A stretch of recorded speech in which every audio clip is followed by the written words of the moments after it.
Ek wil professor Walter Veit vra om op te staan, baie welkom weer eens. Daar is 'n paar vrae wat ingekom het, wat ons kortliks gaan hanteer voordat die lesing begin. Ek sal hulle lees en dan kan u reageer daarop. Dit goed As ek so? kan.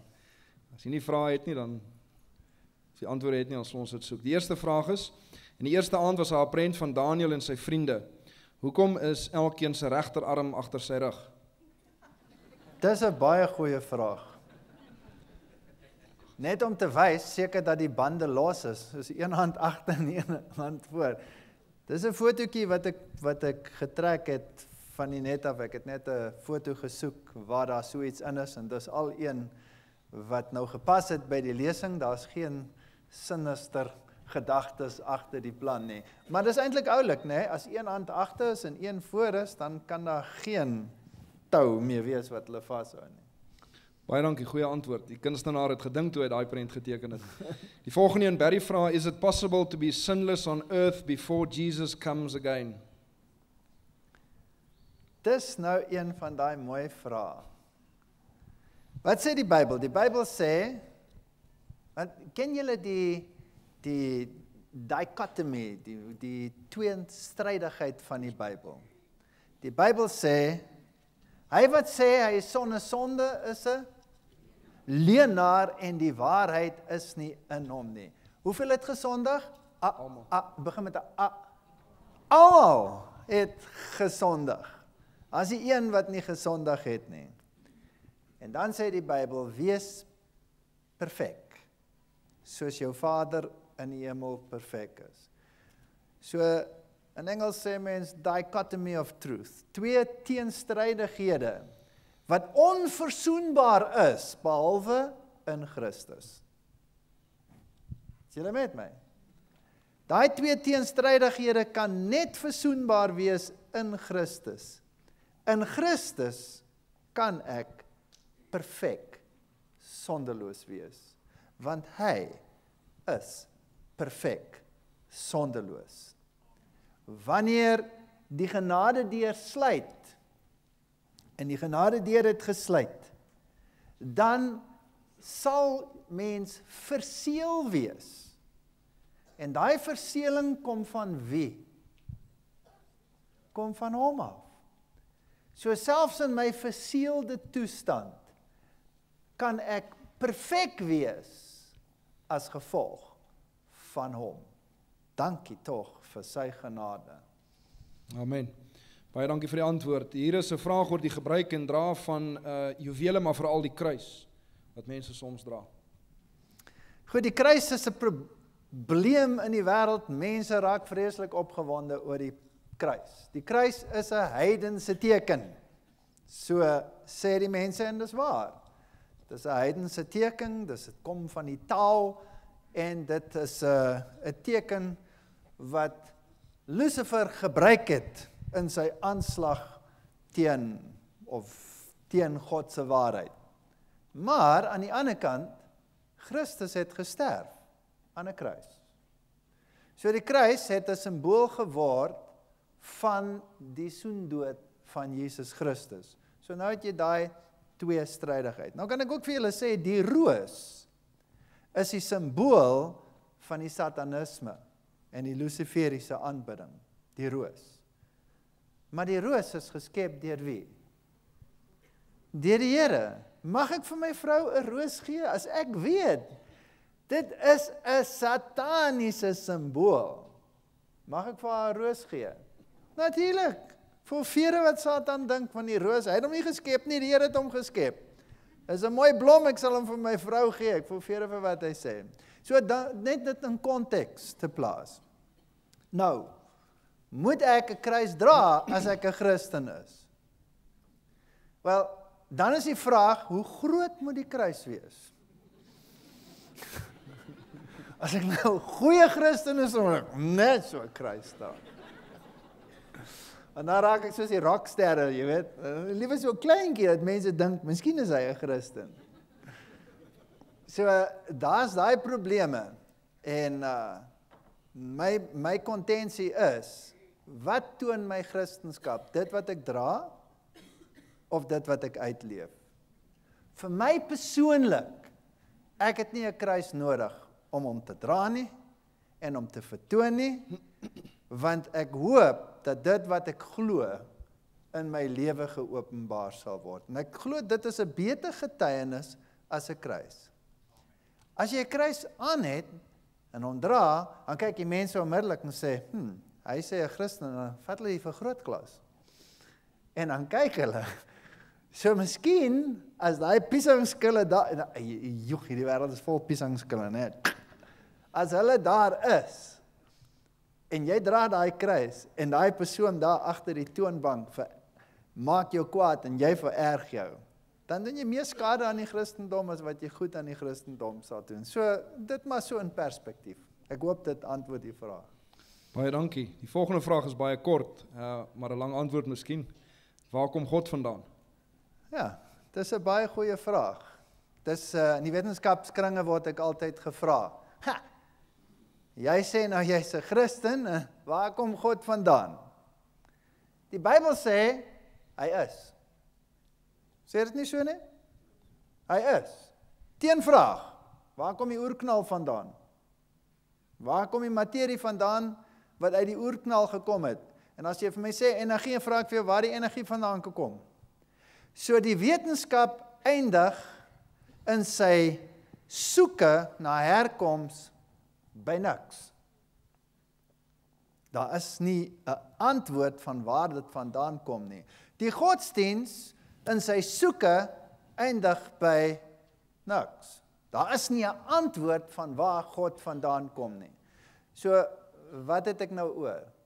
Ek moet gaan volgens die getuienis wat daar is. Die getuienis wat daar is. Daar's die woord gee vir my die verhaal van waar ek vandaan kom, vertel vir my wat die geskiedenis vooruit gaan wees, soos wat ons gisteraand gesien het, vertel vir my, en dis die wonderlike ding van die Bybel, die Bybel is die enigste boek in die hele wêreld wat vir my sê, hoekom die wêreld in so 'n gemors is, wat die probleem is, wat die probleem veroorsaak het, en hy gee die oplossing. En dan sê hy vir my, daar's 'n oorlog teen die oplossing, en ek hoef net die TV aan te sit, dan weet ek, daar's 'n oorlog teen die oplossing. Reg of verkeerd? So uit die konteks moet ek nou myself die vraag vra, wie is meer konkreet korrek? Die woord of die wetenskap? Die feit is, julle is hier vanaand. Reg of nie? Waar kom julle vandaan? Julle kom van julle ma en julle pa, waar kom hulle vandaan? En so gaan maar aan, gaan maar terug, waar kom hulle vandaan? Waar kom hulle vandaan? Uiteindelik moet jy iewers eindig. En die antwoord is, God, hy is. Ek weet nie waar hy vandaan kom nie. Baie dankie. Die tweede vraag, en is ook die laaste een deur dieselfde persoon, is God, Jesus en die Heilige Gees een persoon? As dit is, verduidelik alomteenwoordig asseblief. Is hulle een persoon? Dis 'n baie komplekse vraag. Jy weet, daar's mense wat sê drie-eenigheid, dis 'n Katolieke konsep. En daar is nie so iets in die Bybel, die woord drie-eenigheid is nie in die Bybel nie. Maar die drie word beskryf in die Bybel. En die godheid van die drie word baie duidelik uitgespel in die Bybel. En hulle persoonlike aspekte word baie duidelik uitgespel in die Bybel. So, die Bybel sê, daar's die drie aspekte. Nou, ek het nie 'n verklaring daarvoor nie, ek glo niemand het 'n verklaring daarvoor nie, vir myself. Mens moet mos 'n ding soort van uitredeneer in jou kop.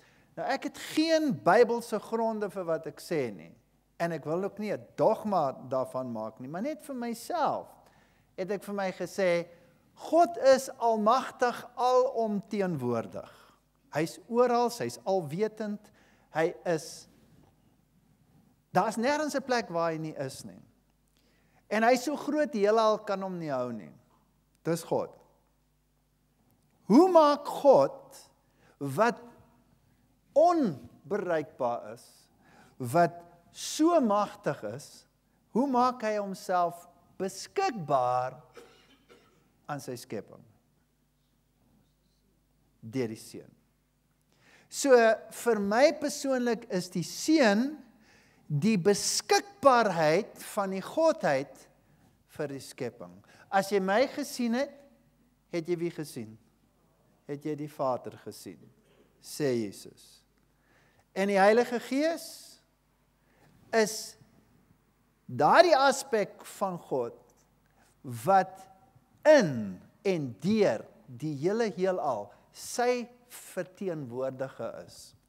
En my beïndruk en met my siege werk, en omdat dit God is, het hulle al drie dieselfde komponente, derhalwe is hulle beskryf as persoon, en is hulle persone, in daai sin. Dis hoe ek het vir myself uitredeneer, en verder kan ek niks daaroor sê nie, want die Bybel verduidelik dit nie. Die konsep is te groot vir ons mense. Ek weet dat daar baie godsdienste is wat sê, God is net een, en dan sit jy nou met 'n probleem. Wat maak jy met die Bybel? En wat maak jy met die Seun van God? En niemand kom na die Vader behalwe deur die Seun nie. En waarvoor is daar 'n Seun? Want hy is die middelaar. Hy is die meganisme om met die Godheid te kommunikeer. Goed. Soos ek gesê het, die skrikwekkendste organisasie in die geskiedenis van die mensdom is die Jesuïte. Daar het meer bloed gevloei op hierdie planeet as wat ons ooit sou kon droom. Menigte land het hulle verban. Selfs katholieke lande kon dit nie vat nie en het hulle verban. En elke land wat hulle verban het, of het katholiek was, of protestants was, of orthodox was, of boeddhisties was, of wat ook al was, elke land het deurgeloop en is in pyn gelê, letterlik, in pyn gelê. Honderde, miljoene mense is dood as gevolg van daardie organisasie. Dis die skrikwekkendste organisasie in die geskiedenis van die mensdom. Is dit 'n te kwaai stelling? Wie sit agter geheime organisasies? Ons het gisteraand gepraat oor die klein horing, wat nie so klein was op die ou einde nie. Hy was groter en magtiger as al die ander. En ons het gesien dat die hervormers het gesê in klip, dit's Rome, en hulle het dit op die naam genoem, en hulle het dit in hulle konfessies gesit, en hulle het gesê, dis die pausdom. En die een wat 'n gesig het, en oë het soos 'n mens, 'n owersiener, 'n biskop, en hy sit in die katedra, hy sit in die kathedraal.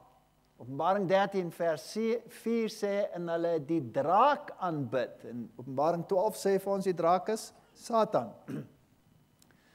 Wat die mag gegee het aan die dier, en hulle die dier aanbid, en gesê, wie is soos die dier, wie kan oorlog maak teen hom? Sjoe. So hierdie mag, kry sy krag en sy setel en sy mag van die draak self, van Satan. Met ander woorde, dit is volgens die Bybel 'n luciferiese organisasie, of 'n satanistiese organisasie, as 'n mens dit so wil sien. Maar Satan het twee aspekte. Hy gee hom voor as die engel van die lig. Sê die Bybel dit nie so nie, ja of nee? Hy verkleer hom as die engel van die lig. So dis sy luciferiese kant, sy lukskant. En dan het hy sy duistere kant. En die twee harmoniseer agter die skerms, want in 'n panteïstiese denke moet die hele wêreld ingesluk word, maak nie saak of dit polariserende ideologieë is nie, hulle moet ingesluk word en hulle eiigheid prysgee ter wille van die eenheid.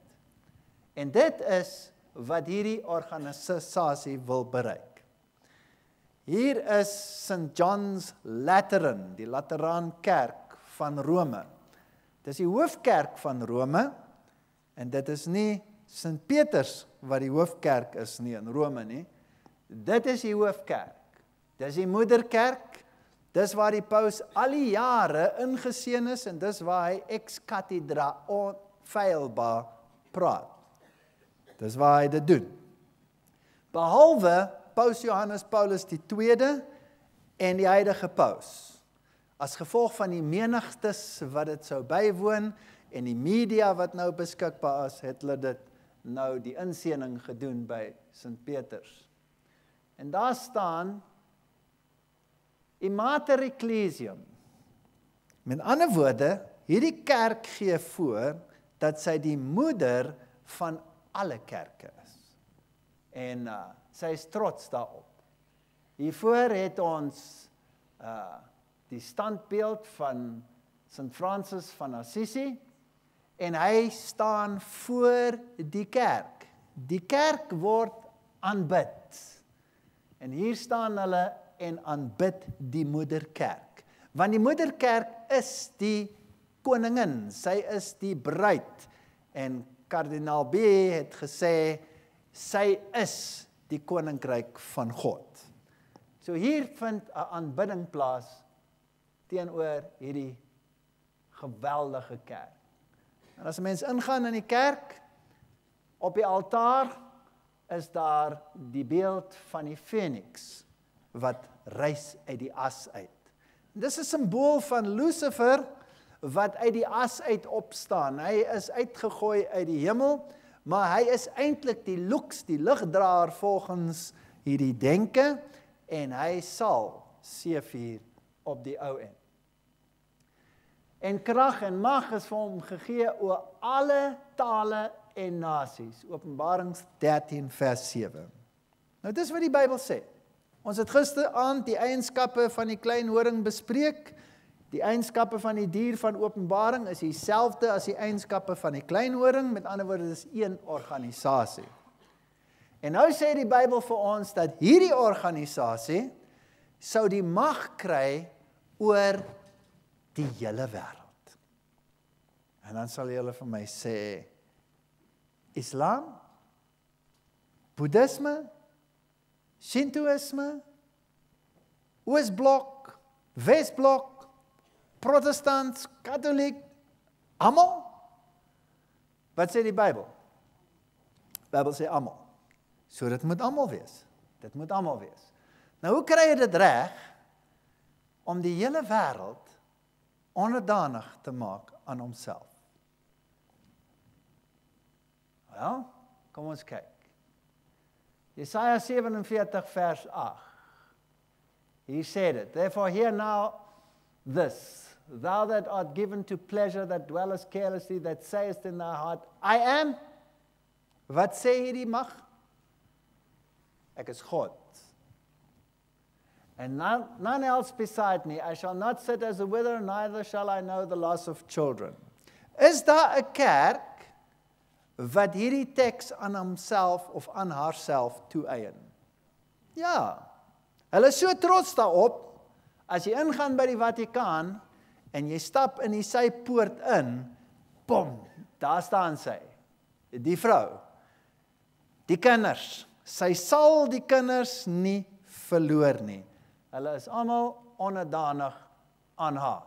Dit is eintlik dramaties. Openbaring 17 vers 4, en die vrou was geklee in purper en rooi en met goud en juwele en parels bedek en sy het 'n goue beker in haar hand gehad vol van die gruwelikhede van die vuilheid van haar hoerasie. Dis nogal bom gestel.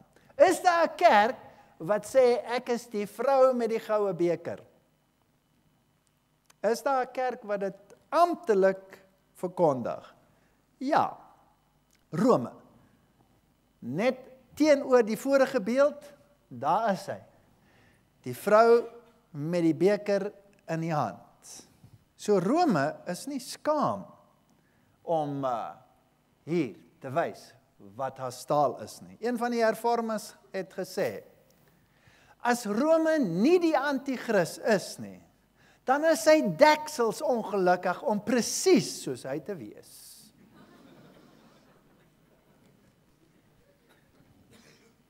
So hier is die teks, hier is sy, selfs op haar muntstukkie, Città del Vaticano, en daar is die vrou met die goue beker, en uit die beker uit skyn 'n embleem van sonaanbidding.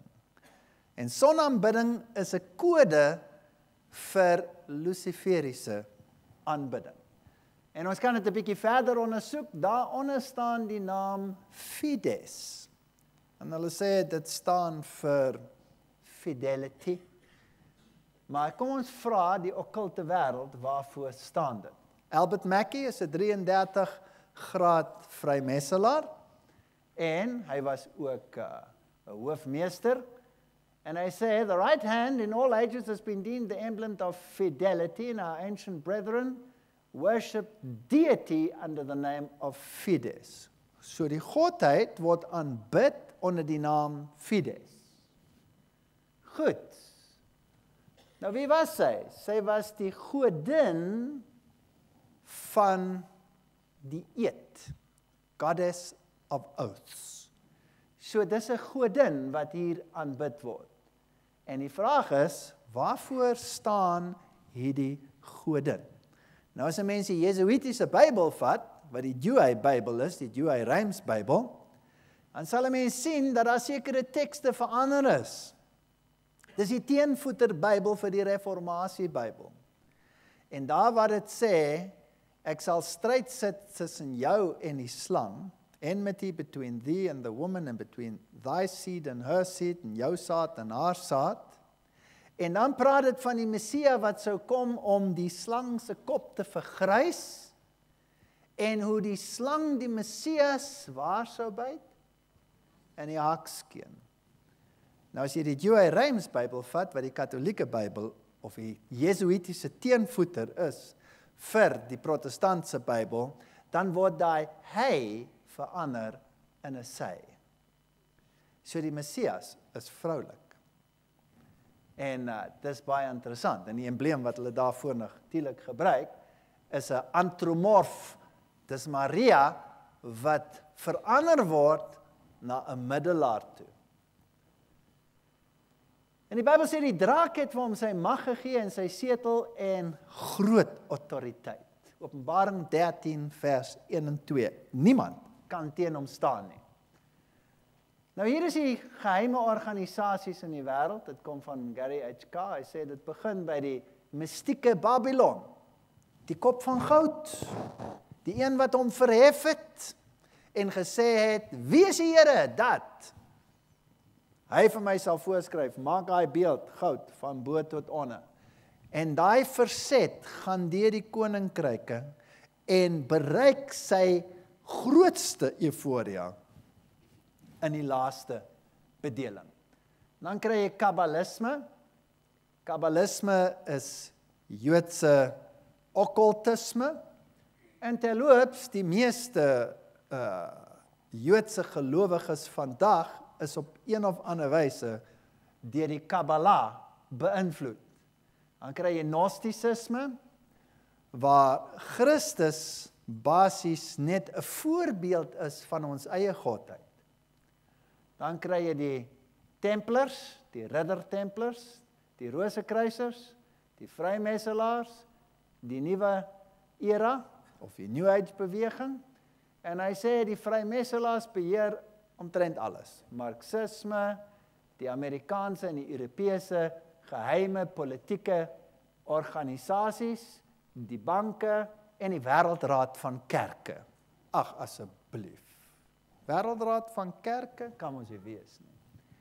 Dan die nuwe soort van dinktanks van die spiritisme, die VVO, alles, sê hy, word beheer deur hierdie organisasies. Maar ek dink ek kyk iets mis. Wie beheer die organisasies? Want daar's baie van hulle. Dan moet tog iemand wees wat elkeen van hierdie organisasies beheer. So as ons 'n bietjie verder teruggaan, dan sien ons van antieke Babylon kry ons Kabbalisme, ja, Gnostisisme, en volgens Eliphas Levi, wat 'n hoë vrymesselaar was, kom dit vanaf Simon Magus. Ons het gisteraand so 'n bietjie oor hom gepraat, né? En dan gaan dit na die Templars, die Rosekruisers, die Jesuïte, die Vrymesselaars. Nou kom ons kyk 'n bietjie na die Ridder-Templars. Hier is hulle embleem. Oeps. Ken julle die embleem? Hy sit mos op sommige kerke, sit hy nie op sommige kerke nie? Julle het al gesien, hè? Maar julle oog hier so 'n bietjie oop hou. OK, en hier is hulle.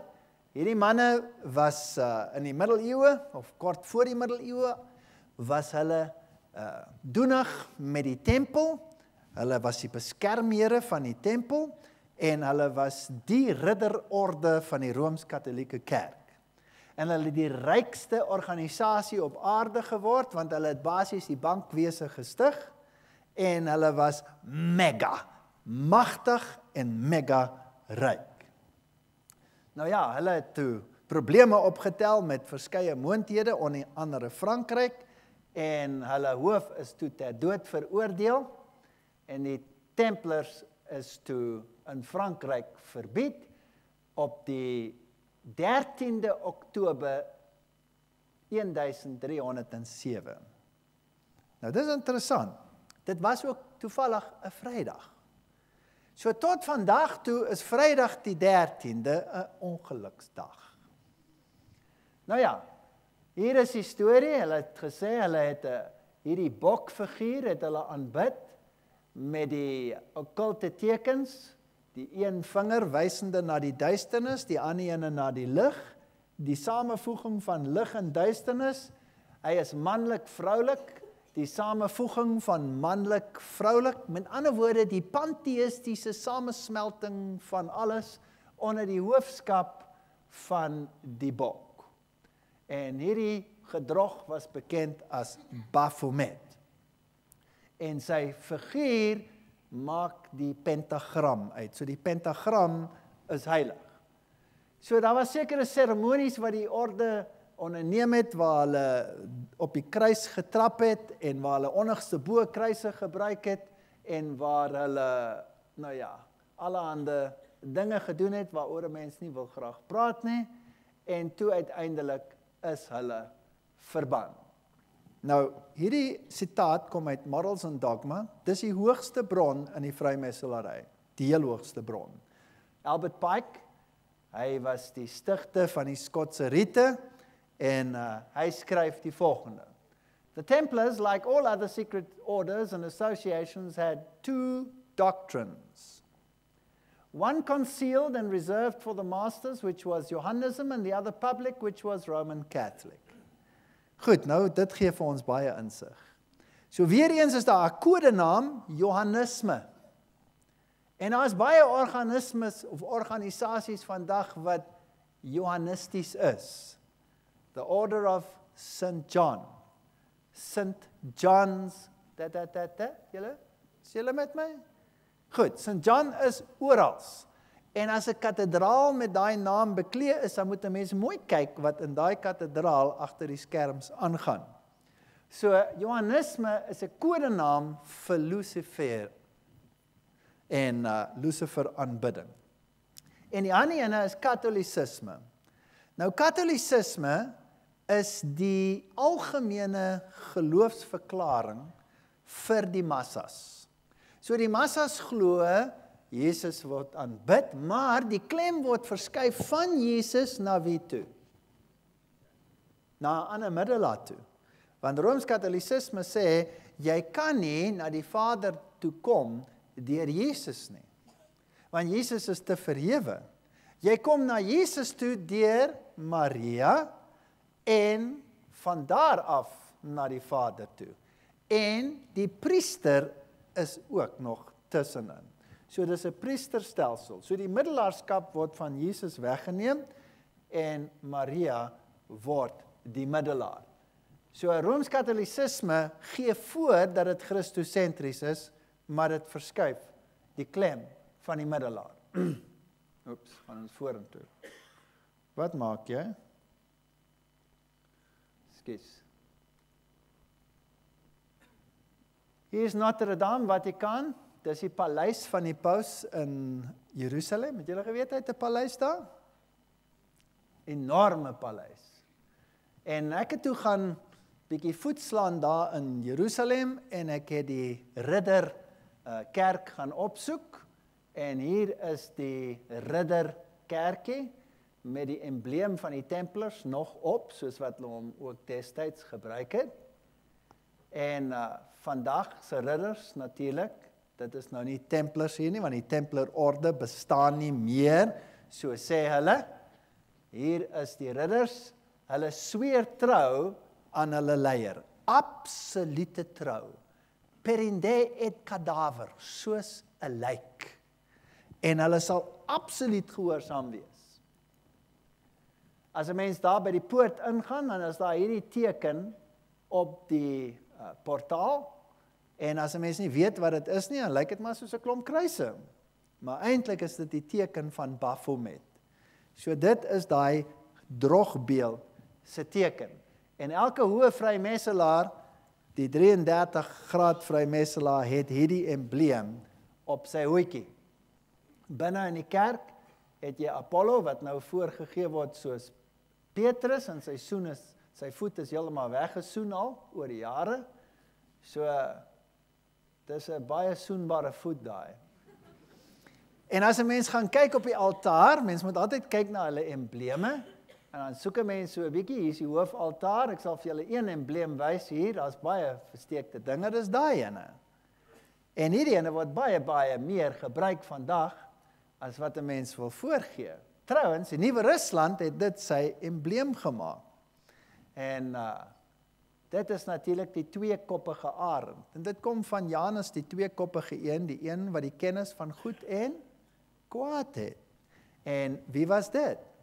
Dit was Lucifer. Nou kom ons gaan na die Jesuïte orde toe. Hulle is gestig in 1534. Ignatius Loyola is die een wat die goedkeuring van die paus gekry het. September 27, 1540.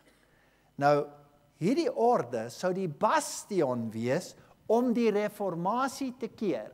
So Martin Luther en Ignatius Loyola was tydgenote. Martin Luther het probleme gehad met sy sondigheid. Ignatius Loyola het probleme gehad met sy sondigheid.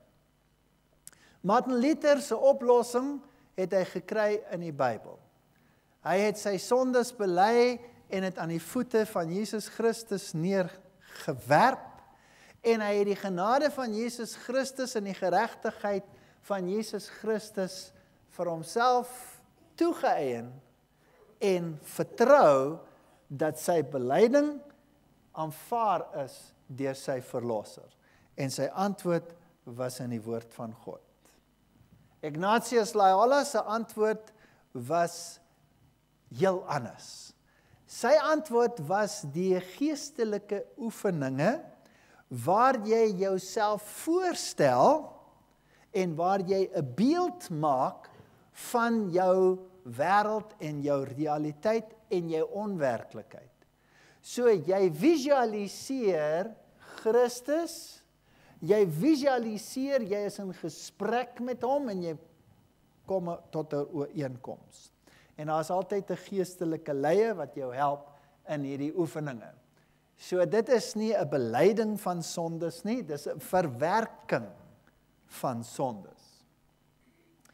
So hy wou weer die Rooms-Katolieke Kerk tot sy volle eer herstel en die verlore lande wat Protestantisme oorgeneem het, wou hy terugwin, maar nie net dit nie, die hele wêreld moes onderdanig word aan die pausdom, die hele wêreld.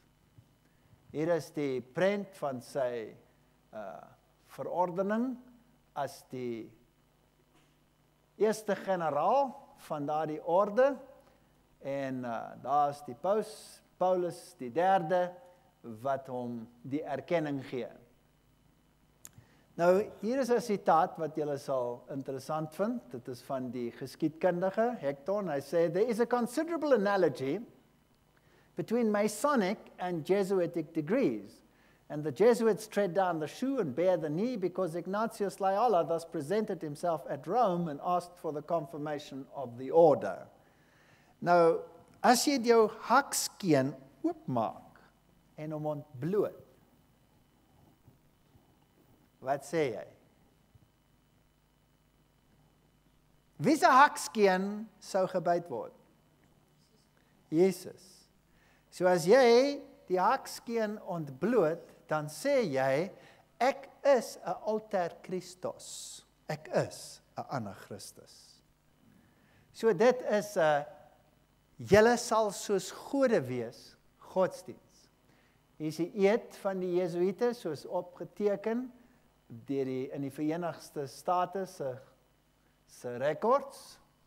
En hier beloof 'n Jesuïet dat hy in die teenwoordigheid van al die heiliges sal homself onderdanig maak en hy sal die katholieke kerk sal hy verhef en dan sê hy dat hierdie paus het die mag om alle ketterkonings, heretiese konings, prinses, state, commonwealths, alle state as ongeldig te verklaar sonder die goedkeuring van die paus en dat hulle almal veilig vernietig mag word.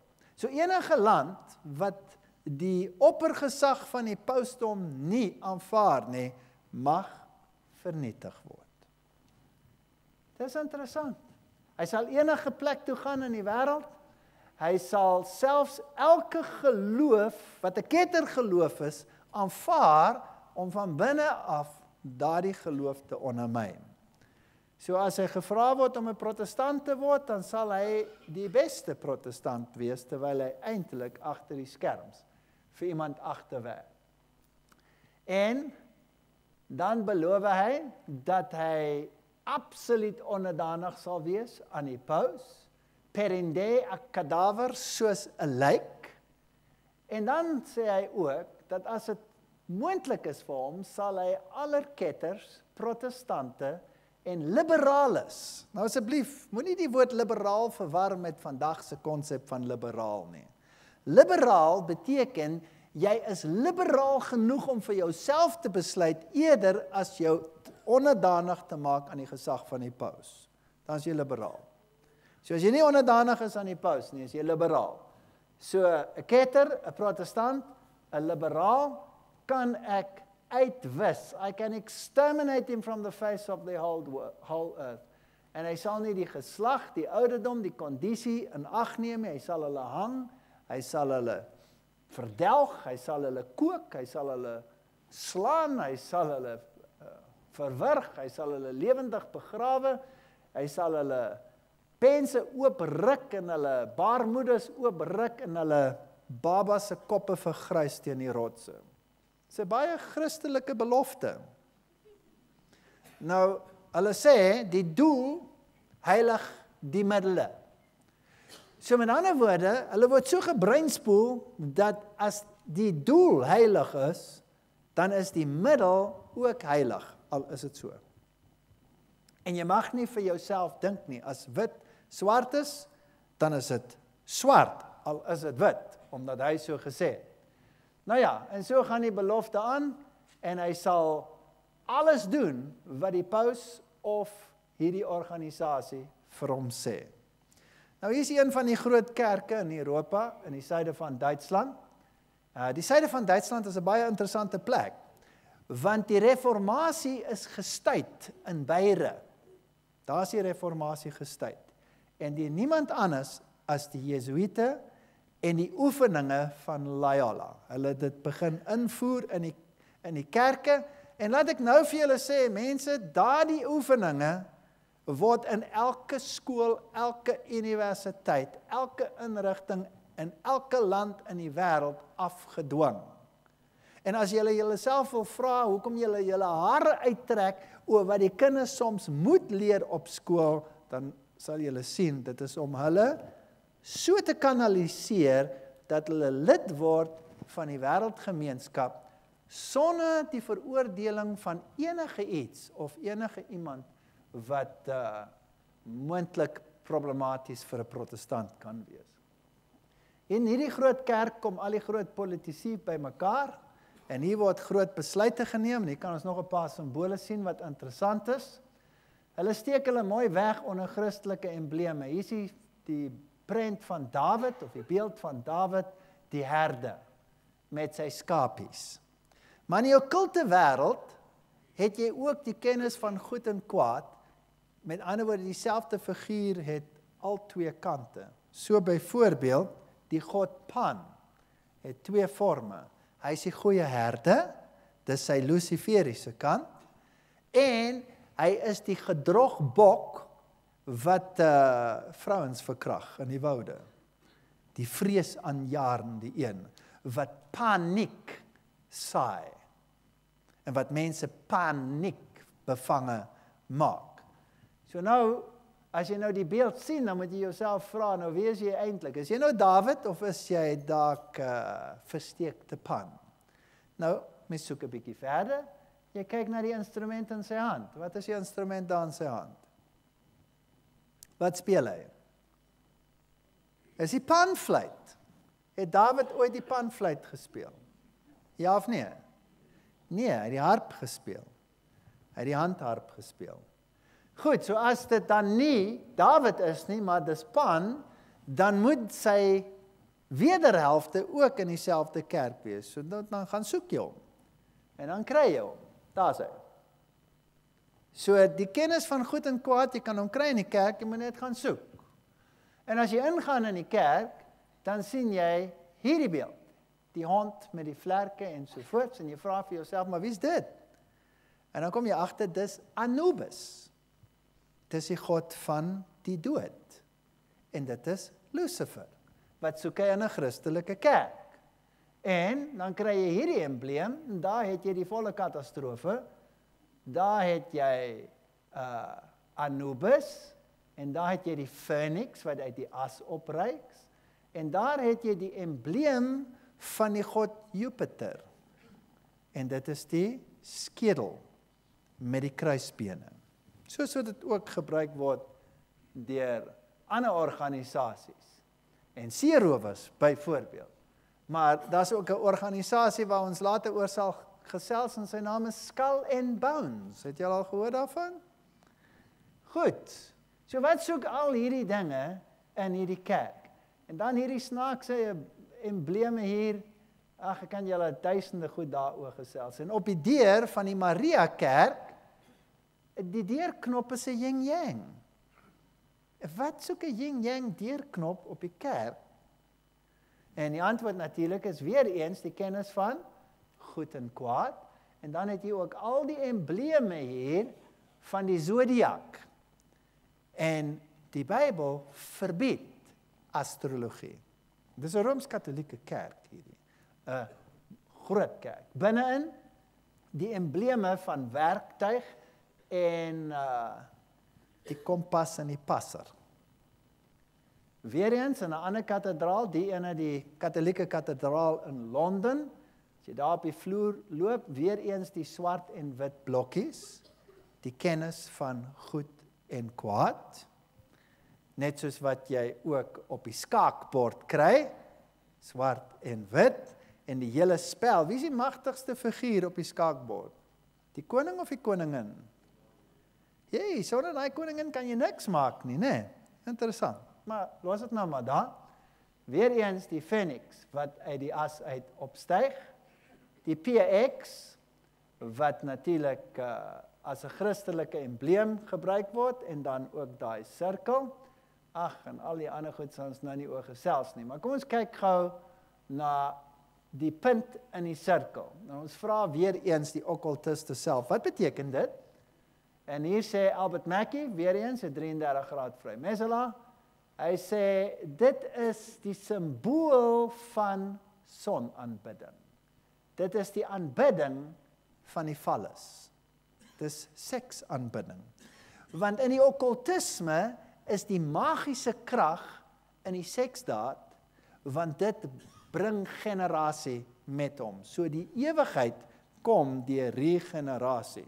So dis hoekom in die ou kultusse het 'n mens die tempelprostituie gehad, en jy het 'n sekskultus gehad, En die Bybel het hulle genoem die perversers. En lees maar daar in die Ou Testament, as 'n koning afvallig was, dan het hy die perversers toegelaat in sy omgewing. En as daar weer 'n goeie koning was, dan het hulle almal uitgegooi. Hier is Morals and Dogma, die hoofboek van die Vrymesselaars. Daar beskryf hy die teken, en hy sê, hierdie teken is die staf van Osiris. En dan sê hy, die klere van die hoëpriester van Horus het die Maltese kruis gedra. Dis interessant. Goed, dan gaan ons 'n bietjie verder, en dan kyk ons na, wat is daai teken op hierdie man, en hoekom het hy daar die son-embleem, en die viskop van Dagon as 'n meter op sy kop. Hy is die hoëpriester van Horus, van Dagon, van Jupiter, van al daardie gode. Nou hier is die Jesuïte orde, hier is al die generaals, superior generals of the Society of Jesus, en mens kan maar so deur hulle gaan, en Ignatius Loyola was die eerste een, en ek kan nie eers vir julle beskryf hoeveel bloed aan hierdie mense se hande is nie.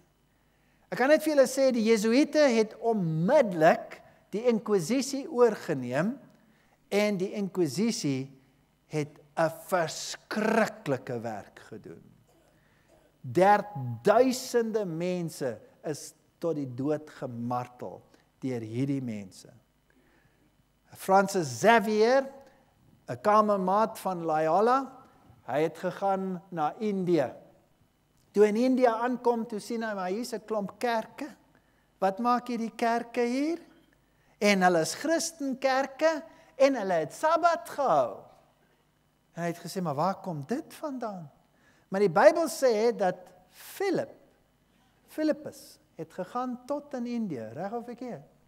En toe sê hy, nee, ons kan nie dit hê nie, dis kettery, en hy het die Inkwisisie in Goa gestig, en daai mense uitgerooi, tot daar niks oor was nie. Tot in China, tot in Japan, het hierdie mense begin werk, van vroeg af. En so kan 'n mens maar deur die verskriklike lys van die swart paus gaan.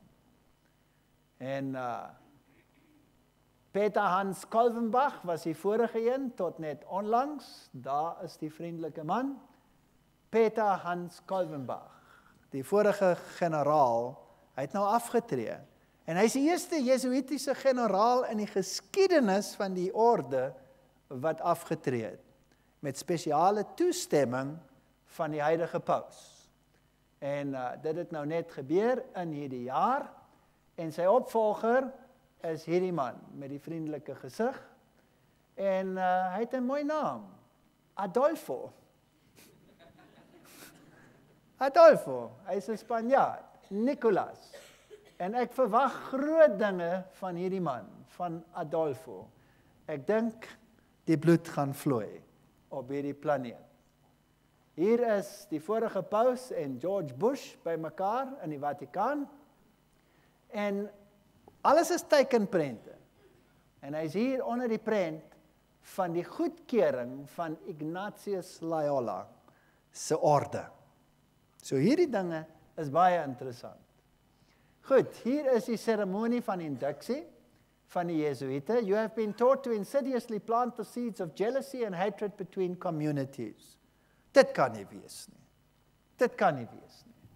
Provinces and states that were at peace and incite them to deeds of blood, involving them in war with each other, and to create revolutions and civil wars in countries that were independent and prosperous, cultivating the arts and sciences, enjoying the blessings of peace. To take sides with the combatants and to act secretly in concert with your brother Jesuit, who might be engaged on the other side, but openly opposed to that which you might be connected, only that the church may be the gainer in the end, in the conditions fixed in the treaties for peace, and that the end justifies the means. Dit kan mos nie moontlik wees dat verskillende faksies teen mekaar opgevryf word nie. Wit teen swart, swart teen swart. Is dit moontlik? Kan so iets gebeur? En dat die bloed dan vloei? En dat 'n mens dan uiteindelik jou norme prys gee ter wille van 'n bietjie vrede. Is dit moontlik? Kan nie wees nie. Maar dit kom uit Library of Congress Catalog Card number 66/43354. Dis amptelike dokumente van die staat. In 1550 sê Julius III dat hy is die politieke mag van die wêreld en hy sê die staat en die koninkryk wat my nie dien nie sal vernietig word. Jy weet Suid-Afrika byvoorbeeld was 'n protestantse land en het gepraat van die Romeinse gevaar. Vandag is Suid-Afrika 'n verpletterde land, waar die wat protestantse waardes geërf word, gemarginaliseer voel. Reg of verkeerd? Goed. The right of deposing kings is inherent in the supreme sovereignty which the Pope as vice-regent of Christ exercises over all Christian nations. Cardinal Henry Manning, aartsbiskop van Westminster, en hy word aangehaal vandag keer op keer deur die huidige paus. En die huidige paus is so verwaand, ek sal vir julle wys in die laaste lesings, my laaste lesings gaan oor die hervorming, en waar ons vandag is, en ek gee vir julle die nuutste dinge, tot met vandag gebeur. Dis ongelooflik wat in die wêreld aangaan. Wat is hulle hoofdoel? Hulle hoofdoel is to annihilate, om te vernietig die protestante. Dit is hulle hoofdoel. Maar die hele wêreld moet onderdanig gemaak word. En as julle dink, Islam is 'n probleem. Islam is die beste vyand wat geld kan koop.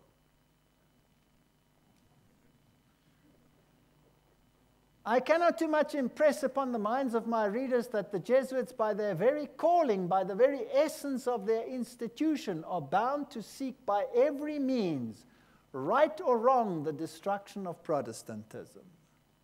Dit kom van Nicolini, History of the Jesuits. En dit is vir my wonderlik dat die huidige paus, nou net die Jesuïte orde toegespreek het, en vir hulle gesê het, dankie vir die werk wat julle gedoen het. En julle heiliges, soos Saint Ignatius Loyola en Saint Francis Xavier, hulle moet onthou word, want hulle was bastions vir pauslike oorheersing. Die huidige paus, ek het sy toespraak, kan dit vir julle lees in 'n latere lesing. So this is the condition of their existence, the duty that they must fulfill or cease to be Jesuits. Dit is die verskriklikste orde in die geskiedenis van die mensdom. The Brothers Karmanoff, hulle sê, those are the worst of the Catholics, the Inquisitors, the Jesuits. Daar's 'n Duitse gedig, Füße im Feuer, voete in die vuur. Hulle het mense se voete in die vuur gesit tot hulle weggebrand word, net tot stoppels. En sê, berou wat jy gesê het, ketter. That's their ideal, but there's no sort of mystery or lofty melancholy about it. It's simple lust for power, of filthily earthly gain, of dominion, something like a universal serfdom with them as master. That's all they stand for. They don't even believe in God, perhaps. The power of the general shall be unlimited, that should he deem it necessary for the honor of God, he shall even be able to send back in the other direction those who have come directly from the popes. Ignatius Loyola het dit geskryf. Het julle geweet dat elke paus, as hy gaan bieg, het julle geweet 'n paus moet bieg, hy's onfeilbaar, hy's God, maar hy moet bieg. Verskriklik deur mekaar spel, maar in elk geval, hy moet bieg vir 'n Jesuïet. Sy biegvader is altyd 'n Jesuïet. Ek het nou net met 'n verskriklike worsteling deur Paus Benedict die 16de se boek gelees oor Jesus. Het julle al daai boek gesien? Dis 'n teologiese werk en ek het daardeur gewerk. En dan as 'n mens nou bietjie geskool is in die dinge, dan tel jy daai okkulte goed op. Dis interessant. Alles wat omgedraai. En die okkultisme is links regs en regs is links en voor is agter en agter is voor. En daai man, hy skryf en hy noem almal op hulle name. Almal is Piet en Jan en Koos en maar as dit kom by Calvinbach, dan is dit Vader Calvinbach, Vader Calvinbach. En die oefeninge van Vader Calvinbach, jy moet byvoorbeeld die Onse Vader agterste voorop sê. En net die laaste stukkie uitlos. Want dan het jy 'n godsdienstige werke. Ek wil nie nou daarin gaan nie. Maar in elk geval, hy's magtiger as die paus. So die swart paus regeer die wêreld. Hier is Michael Angelo Tamburini, hy was die generaal 1720, hy praat hier met die hertog van Brancas en hy sê, "See my lord, from this room I govern not only Paris but China. Not only China but the whole world without anyone knowing how it is managed." Uit die mond van die generaal van die Jesuite. Hulle beheer die hele wêreld. Soos ek hier gewys het, die paus se biegvader moet altyd 'n Jesuit wees. Nou hierdie man met hierdie vriendelike gesiggie was Jean-Baptiste Jansen en hy was die generaal 1946 tot 64. Met ander woorde, hierdie man se vingers drup van die bloed. Daai wêreldoorloë, dit drup so van sy vingers. En hier is die organisasies wat hy beheer. Die Soewereine Militêre Orde van Malta, die Skotse Rite en die Schreiner Vrymesselaars, die Orde van die Illuminati, die Knights of Columbus, die politieke organisasie van Amerika, en George Bush het gesê, "Ag, Knights of Columbus, ek aanbid julle, julle is wonderlik wat julle alles gedoen het vir die land. Dankie, dankie, dankie." En die vorige president het gesê, "Nooit sal julle voorskryf aan my nie," en dood. Ku Klux Klan, julle geweet? Behoort aan hom? B'nai B'rith. So die Ku Klux Klan is 'n watse organisasie? Is 'n blanke rassistiese organisasie. En the Nation of Islam, wat is dit?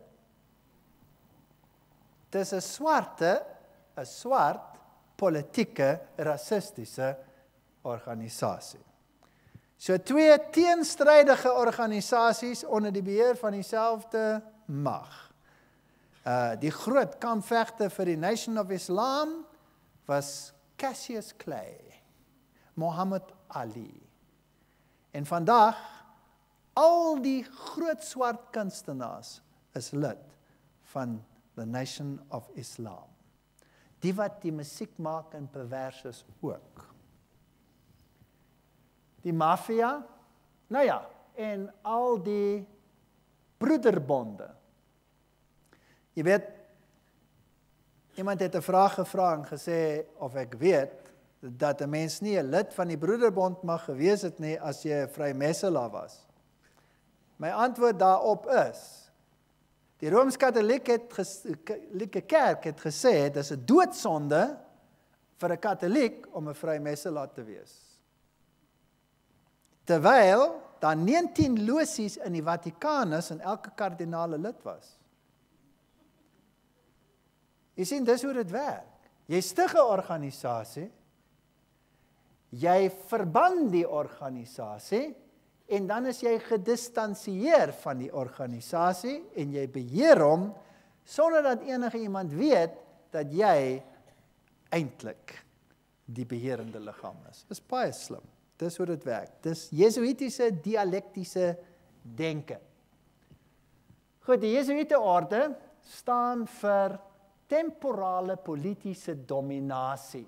En hulle wil dominasie kry oor die hele wêreld, so het hertog van Hunsbrug gesê. En elkeen wat dit teengestaan het, is verpletter. Of sy naam nou Bismarck was, of sy naam wat ook al was, verpletter. Jy sê nie vir die Jesuite, jy is nie welkom nie. Selfs Dave Hunt, die baptiste historikus, sê dat die paus het duisende geheime agente. En dan noem hy so 'n paar, Knights of Malta, Opus Dei en so 'n paar ander. Nou hier is 'n wonderlike sitaat. That come from the Grand Design Expound. The truth is, the Jesuits of Rome have perfected Freemasonry to be their most magnificent and effective tool accomplishing their purposes amongst Protestants. So jy sê, Katholiek, jy mag nie lid wees nie, maar jy beheer dit. En dan trek jy groot mega protestante in, en dan mislei jy die hele protestantse wêreld, want jy dink is protestante, maar is onder die beheer van die Jesuïte. Nou hier is 'n kerk in Spanje, weer eens die dubbelkoppige arend, en daar sit ook een, daar kom 'n bietjie vergroot, en hier kan jy die dubbelkoppige arend sien op al hierdie katholieke kerke, en dit is die embleem van die vrymesselary. Hier is die 33 graad embleem, en daar sê dit Ordo ab Chao, en daar staan die 33 grade. En die onderste bo driehoek staan vir die vroulike aspek, die godin aanbidding. So die vrymesselaars en die Jesuïte gebruik dieselfde embleme. From the Jesuit College of Ingolstadt, it is said to have issued the sect known as the Illuminati of Bavaria, founded by Adam Weishaupt. Nou Adam Weishaupt was 'n Jesuïet. Nou sê hulle hy was 'n afvallige Jesuïet. Ek sê vir julle mense, daar is nie so 'n ding soos 'n afvallige Jesuïet, nie. Pierre Teilhard de Chardin word gesê was 'n afvallige Jesuïet van die VVO. Nee, hy is 'n groot vereerde Jesuïet. Want sy filosofie word aanvaar in die wêreld vandag. Dis die strategie. Jy skep hom, jy verwerp hom, jy gebruik hom, hy doen sy werk en is nooit die kerk wat daar agter sit nie. Die hele Franse revolusie was beheer deur die Jesuïte en Weishaupt het die Illuminati gestig in Bavaria waar die Jesuïte die reformatie gekeer het met hulle oefeninge van Loyola. Skrikwekkend wat hulle gedoen het. Kom ons vra die okkultistiese wêreld of dit so is. Dit is tog die beste bron. ISIS unveiled Madame Blavatsky, die okkultistiese medium van alle tye. Sy sê dat die rites van die vrymesselaars is die oorsprong daarvan is van die seuns van Ignatius Loyola.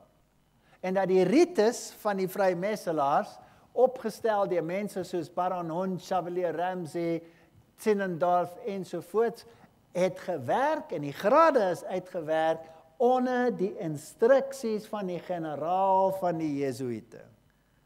Sien ek wat so sê nie? Die okkulte wêreld wat met hierdie dinge self bemoeid is, sê dit. Self. So wie beheer die geheime organisasies van die wêreld? Die Jesuïte. Niemand anders nie. Nou hier is Morals and Dogma weer. Hulle sê the occult science of the ancient Magi, en dan kom 'n lang sin, dan sê hulle, that seem to be in the rites of the highest masonry, are enveloped in the enigmas that seem impenetrable in the rites of the highest masonries. So die okkulte wetenskap van die antieke magie kry ons in die rites van die hoogste vrymesselaars. Hulle eie sitaat. Hulle eie sitaat. Hy sê elke losie van die vrymesselaars is 'n tempel van godsdiens. Nou onthou net, weet hulle gestig deur die Illuminati, weet hulle oorgeneem. Kyk, die vrymesselaars kom eers hier in die 1700s tot voorskyn, maar die Jesuïte kom van 1500 en iets. So wie was die eerste? Every Masonic lodge is a temple of religion. So sê Morals and Dogma, dis die hoogste gesag. So vrymesselary wat hom voorgee as 'n hulporganisasie en 'n filantropiese organisasie is eintlik godsdienstig.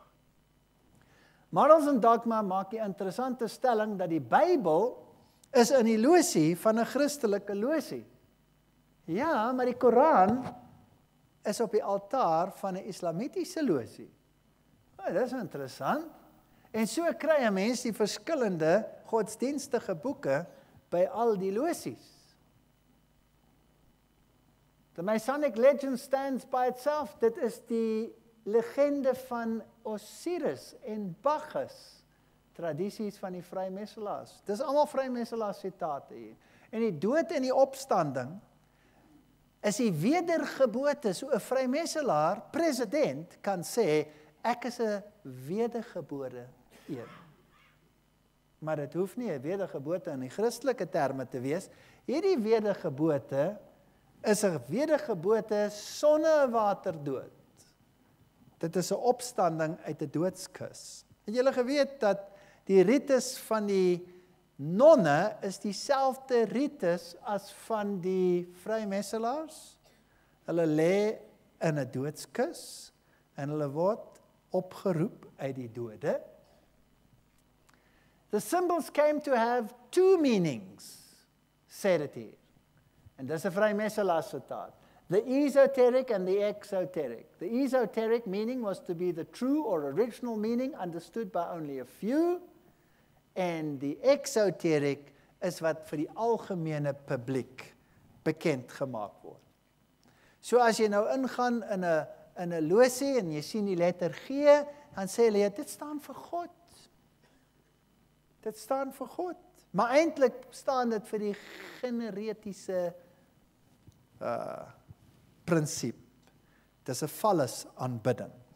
So daar's twee betekenisse vir alles. Nou, luister wat sê Morals and Dogmas, die hoogste gesag. Hy sê, Masonry, like all religions, all mysteries, hermeticism and alchemy, conceals its secrets from all except the adepts and sages, or the elect, and uses false explanations and misinterpretations of its symbols to mislead those who deserve only to be misled, to conceal the truth which it calls light from them, and to draw them away from it. Truth is not for those who are unworthy or unable to receive it, or would pervert it. So Masonry jealously conceals its secrets and intentionally leads conceited interpreters astray. So as jy in 'n vrymesselaar losie inkom en jy's 'n nuwe vrymesselaar en jy word vertel van al die mooi dinge wat jy doen, dan het jy nie 'n klou nie. Want jy word mislei. En net die hoogstes kan ingelig word. Want jy kan ook die hoogste vlak bereik as jy ryk genoeg is, byvoorbeeld. So nie almal weet daarvan nie. Jy weet, ek gee 'n lesing in Alaska. Dit was koud. -40 grade. Dit was verskriklik koud. Vir 'n Suid-Afrikaner by -40 grade, dit is 'n nagmerrie. En die saal is vol. En aan die einde van die lesing, hier staan 'n man, en hy kom na my toe, en hy begin my skel, en hy skree op my. Hy's 'n Shriner vrymesselaar. Wat beteken, hy moet ten minste 'n 32 graad vrymesselaar wees. En hy noem my 'n leenaar, en ek weet nie wat alles nie, en hy gaan my hof toe vat, en ek weet nie wat alles nie, en hy gebruik sulke kortlette woorde, jy weet? En hy is daar uit. Nou ja, ek is al gewoond aan om opgeskree te word. En daar's nog so 4 of 5 mense in die saal na die tyd, en ek is besig om op te pak. Jy weet, die ou wat oppak is altyd laaste. En hier kom 'n ander ene. En hy staan so voor my en hy kyk my so, en hy sê vir my, daai ou wat nou net hier uit is 'n kollega van my. En ek is ook 'n Shriner vrymesselaar, 'n 33 graad vrymesselaar. En hy sê, vanaand het ek nou weer eens besef dat ek besig is om die duiwel te aanbid. En elke woord wat jy gesê het is waar, en van vanaand af is ek nie meer 'n vrymesselaar nie. En hy is nie die enigste een nie. Ek het inligting van die hoogste vrymesselaar vlakke gekry, wat ongelooflik is. Hier is hulle embleme. Kom ons kyk net na een, om te wys hoe hulle dit wegsteek. Hier is die Grand Officer Jewel of the Grand Lodge of Scotland. Hier's 'n klomp embleme. Julle sal die hamer, julle sal die sekel, julle sal al daai embleme kry, maar hier is sy juweel. En dit is 'n baie waardevolle ding. Nou eerstens is daar die X. Nou wat is die X? As jy nou lees daar in Morals and Dogma, dan sal jy kry, die X is die simbool van die god Horus. Die geestelike wat die son rondom hom het hier agter, is Johannes die Doper. Nou, hy is 'n embleem vir Lucifer, sonaanbidding. En, wat sien julle daar in die middel? En hoe staan hy kruis? Onderste bo. So die embleem sê, ek, Lucifer, die lig van die wêreld, die lux van die wêreld, sal Christus vergrys. Dis wat die embleem sê. En die ou wat dit dra is so trots daarop. Stoot sy bors so uit met die ding wat daar hang. So hier is die Skotse Ritters. Jy kan deur al hierdie organisasies klim tot heel bo en niks weet nie. Maar hier van die 30ste graad af, dan begin dit interessant. Eintlik van die 18de graad af kan jy al weet, dis Osiris aanbidding. Knights of the Rose Cross. So die onderste grade weet glad niks nie. En hier is die hoofkwartier van die Skotse Riete. Dis die hooflosie in die wêreld. En dit is in Washington DC en buite is die Sphinx met die een oog toe en die ander een oop, die kennis van lig en duisternis. En 'n deel daarvan is oop as 'n museum en ek was daar binne-in. Dis ongelooflik. En ons was so stout, ons het so baie goed afgeneem wat ons nie mag afgeneem het nie. Hier is 'n 33 graad vrymesselaar, James Shaw, wat erken dat toe hy deelgeneem het van aan die riete, moes hy drink uit 'n doodskerel en dan moes hy die belofte maak dat hy die geheimnisse geheim sou hou. Hier is van hulle embleme en julle sal 'n paar interessante sien, soos daai ene. Waar in die Bybel sê dit dat Dawid 'n ster gehad het? En as julle kyk na daai ene, of na daai ene, of na daai ene, is daar organisasies en winkelkettinggroepe wat dit dra, wat dit gebruik? Of karre wat dit voor op hulle neus het? Nou ja, mens kan maar net so kyk daarna. En baie van hulle is natuurlik op die vla. Hier is hulle hoofteken. Eintlik is dit maar net 'n akroniem vir die pentagram. En as jy hom onderste bo sit, dan is dit die bok van Mendes. Hier is die Dictionary of Mysticism. En hy sê die pentagram word gebruik to conjure powers of evil. Maar die pentagram is oral, op elke vlag omtrent in die land en in die wêreld. Hier is nog 'n embleem, Mystic Masonry, en hy skryf, "It is far more important that men should strive to become Christs than that they should believe that Jesus was Christ." So Christus moet gereduseer word en die mens moet verhef word. En dit kom daar van die tuin van Eden. Nou kom ons kyk net na die katekismes van die Rooms-Katolieke Kerk, die spesifieke een. Hy sê, dit is Catechism of the Catholic Church, New York, Image Books, 1995, bladsy 129. For the Son of God became man so that we might become God. The only begotten Son of God, wanting to make us sharers in his divinity, assumed our nature so that he made man might make men gods. Marvel and rejoice, we have become Christ. So dit is die verheffing van jouself. Ons gaan 'n bietjie verder. Manly Palmer Hall, 33 graad vrymesselaar. Man is God in the making. Kan julle die ooreenstemming sien? Be still and know, sê hierdie vrymesselaar, that I am God. That I am God, the final recognition of the all in all, the unity of the self with the cosmos, the cognition of the divinity of the self. Nou die slang het aan die begin gesê, julle sal sekerlik nie sterwe nie, julle sal soos gode wees. So hulle glo, die slang, hulle is Luciferis. The perfect man is Christ and Christ is God. This is the birthright and destiny of every human cell. Dit is van Mystic Masonry. Nou hulle sê vrouens kan nie vrymesselaars word nie, dis nie waar nie. Hulle sê swartes kan nie vrymesselaars word nie, dis nie waar nie. Vrouens kan aansluit by die Order of the Eastern Star, hulle kan aansluit by Job's Daughters, daar's baie organisasies waar hulle kan aansluit, maar hulle embleem is die onderste bo pentagram en daar's hulle hoofkwartier in Washington DC. Dit is interessant, daai hele Washington DC is okkult uitgelê. En hier is Prince Hall Freemasonry en let daarop dat die hoogste rang is Knights Templar en ons wonderlike presidente word bestempel as Prince Hall.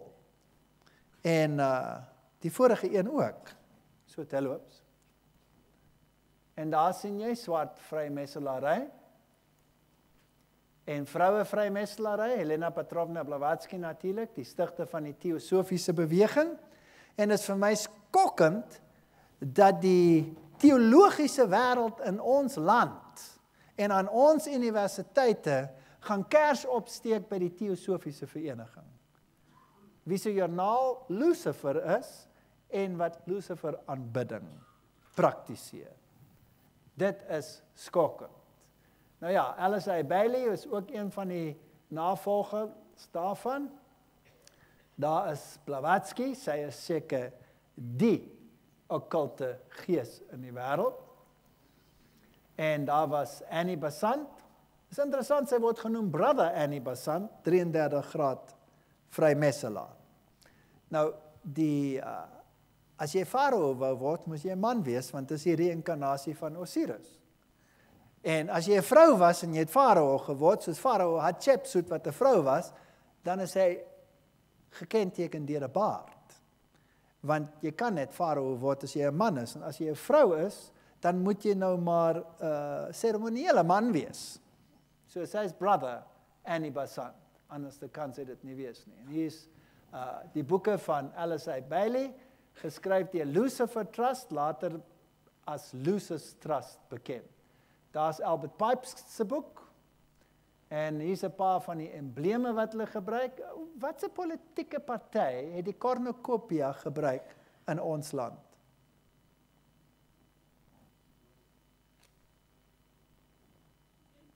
Is julle geheue so kort? Die nasionale party het dit gebruik. Het daai party sy werk goed gedoen? Ek wil net vir julle sê van teses, antiteses, teses, antitese, sintese. Jy skep twee pole, jy maak die een rassisties aan die een kant, en die ander ene militant rassisties aan die ander kant, en dan smelt jy hulle uiteindelik saam. Nou lank voordat hulle dit gesê het en gedoen het, het ek dit al reeds in my lesings gesê. Julle kan maar kyk na my ou lesings. Ek gesê die een is 'n teses, die ander een is 'n antitese. Die samesmelting gaan kom en dan is die twee partye obsolet. Hulle kan maar verdwyn of saamsmelt. So ek het voorgestel en voorspel dat hulle sou saamsmelt. Het die nasionale party aangesluit by die ANC? Ja of nee? Die sintese is bereik. Protestantisme is uitgewis. Dankie, cornucopia. Die cornucopia, wat is dit? Dit is 'n simbool van die geslagsdaad. So die binnekant is vroulik, die buitekant is manlik, en een van die simbole wat hulle gebruik is die vinger op die mond, en daar is al die ou beelde, en daar sit Harpokrates of die god Horus met die cornucopia in die hand. Hierdie simbole beteken iets. 3 ligte in 'n losie, want die noorde is altyd in duisternis. Terloops, die Bybel sê die troon van God is waar in die noorde. Nou hoekom sal God duisternis wees? Baie interessant. En astrologie is 'n wetenskap wat respekteer moet word, sê die ensiklopedie van vrymesselary. En wat sê die Bybel daarvan? Sê dis 'n sataniese wetenskap. So as julle nou julle horoskoopie lees, Onthou tog net, die Bybel sê dis satanies. Nou, kom ons kyk nou prontheid, wie aanbid hulle? Eliphas Levi, seker een van die groot vrymesselaars. Hy sê, what is more absurd and impious than to attribute the name Lucifer to the devil? Lucifer is die parakletos, hy is die advokaat, Lucifer is die Heilige Gees.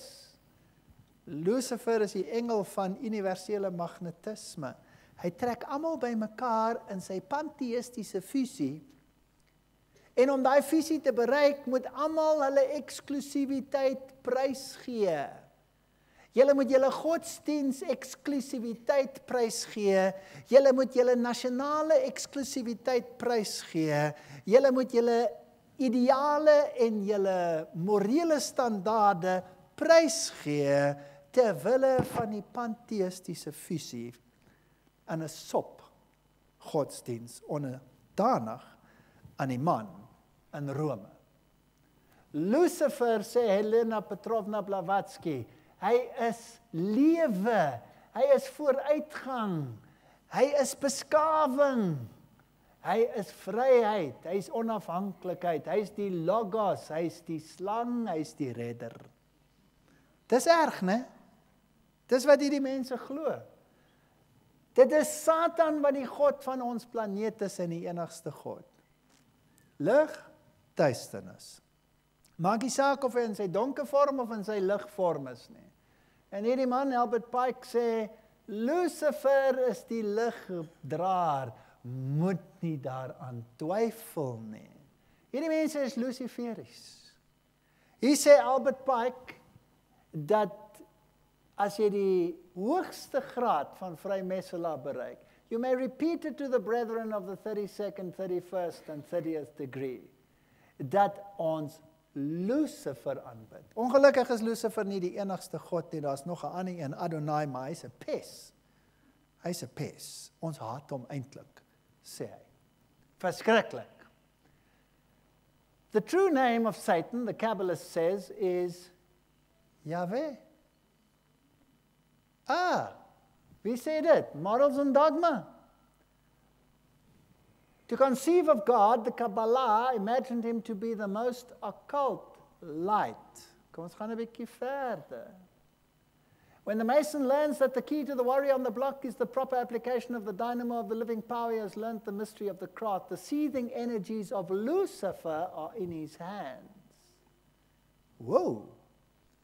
En dan gaan die wapens weggelê word. Maar totdat die wêreld pantheïsties saamgesmelt het, gaan daar oorlog en bloedvergieting wees. Tot die mense sê, asseblief, ek gee my enorme prys, ek aanbid jou, Heer Lucifer.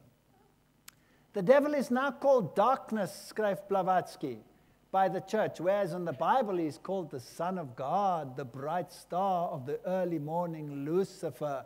There's a whole philosophy of dogmatic craft in the archangel, luminous son of the morning. Skies, wie is die môre ster in die Bybel?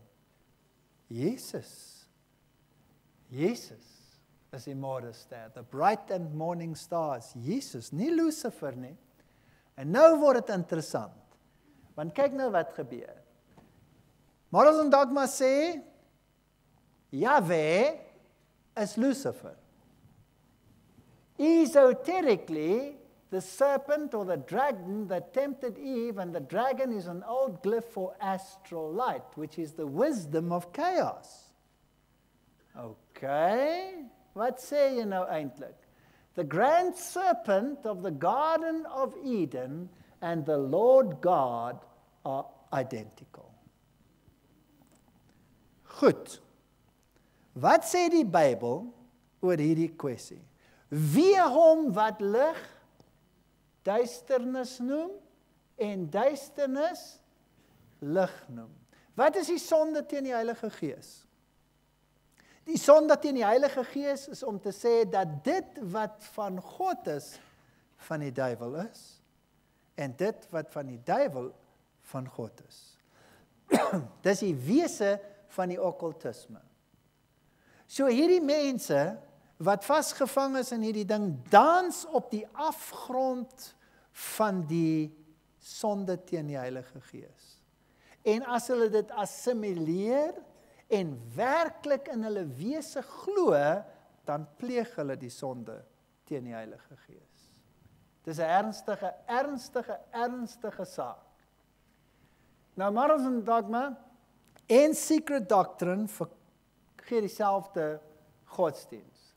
The appellation Satan, in Hebrew Satan an adversary, to be adverse, belongs by right to the first and cruelest adversary of all gods, Jehovah. So wie is die bose een volgens die hoogste okkulte kringe van die vrymetselary? Die God van die Bybel is die bose een. En die bose een van die Bybel is die goeie een. Dit is die okkulte waarheid. Therefore Jehovah was called by the Gnostics the creator of and one with Ophinomorphus, the serpent, Satan or evil. Fantasties. Nou, 'n vrymetselaar sal nie praat van Lucifer nie, hy sal praat van the supreme architect of the universe. Het julle dit al gehoor, daai term? Dis waarvan hy sal praat. Nou waarvan praat hy? Kom ons vra nou die vrymetselaars, wie is hy? Hier sê hulle, hierdie supreme architect of the universe is die een wat beloof het dat jy nooit sal sterwe nie. Dankie vrymetselary. Wie het beloof dat jy sal nooit sterwe nie? Satan. So die God wat hulle aanbid is wie? Satan. En wie het hulle gestig? Die vrymetselaars. Teen wie voer hulle oorlog? Wat is hulle doel? Wie wil hulle vernietig? Protestantisme. Wat glo protestantisme? Wie is die ware God? Jahwe, Jehovah as julle wil. Wie is sy teenwoordigheid in die wêreld? Jesus Christus, die Seun van God. So protestantisme is die vyand van Jesuïte en van Katolicisme. Maar hy moet voorgee dat hy Christus soen. So hy soen hom in die openbaar en vermoor sy volgelinge agteraf en vooraf. Verskriklik. En hier beloof hulle trou aan Lucifer. Dis Manly Palmer Hall, een van die grootste 33 graad okkultiste in die wêreld. Hulle sê hier, hulle moet 'n superriete skep wat absoluut geheim gehou moet word. En hulle moet die wêreld beheer. Wie se doel was dit om die wêreld te beheer en onderdanig te maak aan die paus? En ek wil net hê julle moet 'n bietjie kyk na die televisie. En dan vra julle julleself, watter godsdienstige koning, leier, kry die meeste aandag op hierdie planeet? Die paus. Wie dans volgens sy pype? Wie skryf briewe aan hom? In duisende van die islamitiese wêreld, wie sê, ek kan nie wag vir die dag wanneer die paus praat namens alle godsdienste in die wêreld nie, die Dalai Lama het dit gesê, al hierdie godsdienste onderdanig aan hom, en al die politici onderdanig aan hom. Hulle gaan hulle mag gee aan hom. Nou as jy 'n Schreinervrijmetselaar word, dan sweer jy, of jy 'n Christenlosie is, of jy 'n Islamitiese losie is, of jy 'n Hindoe losie is, jy sweer op die Koran. Dit is mos asemrowend. Nou hoekom sal jy, as jy 'n Schreinervrijmetselaar word, op die Koran sweer, en jy kry 'n fes? Dis verstommend. Wie is Allah? Hoekom sweer jy trou aan Allah? As jy 'n Schreinervrijmetselaar word, dan moet jy 'n 32 graad vrijmetselaar wees. 33 graad is 'n eregraad. Kom ons kyk 'n bietjie verder. Hier is 'n Schreiner fes. En daar's mosla, as die simbool van Islam, En terloops, dit is die simbool van Baal Hadad. Die geboorte van die songod in die baarmoeder, die ster in die maalfmaan, die sekelmaan, die baarmoeder, dis maanaanbidding, dit is die godin aanbidding.